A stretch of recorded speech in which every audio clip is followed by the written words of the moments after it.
বউ রাগ করে একাই পথ চলা শুরু করেছে, তো বউয়ের পিছে পিছে আমরাও হেঁটে যাচ্ছি। এদিকে সেলিব্রিটি হওয়া যে আসলে কিরকম ভালোবাসা, মানুষগুলো কিভাবে আমাদের আগলে রেখে ভিডিও করতেছে, ভালোই লাগছে। আমরা এখানে গেছি, আমাদের ক্যামেরা ঘিরে ধরছে সবাই, ভাই একটু কথা বলি, একটু ভিডিও করি। তো দেখতে পেরেছেন স্ক্রিনের মধ্যে, হ্যালো এভরিওয়ান, আসসালামু আলাইকুম। তো আজকে আমরা গেছিলাম সাভার নবীনগরের স্মৃতিসৌধে। তো এখানে এসে আজকে আর কি আমরা সাকসেস হয়েছি। তো এখানে এর আগে অনেকবার এসেছি, কিন্তু ভেতরে আর কি ঢুকতে জানে। তো আজকে প্রথমবার মনের একটা আশা পূরণ হলো।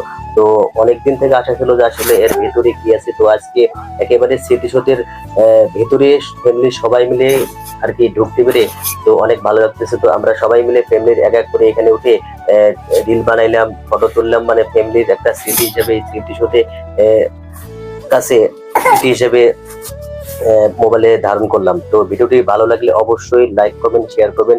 তো এখানে আসবেন, এখানে আসলে মনটা আসলে অনেক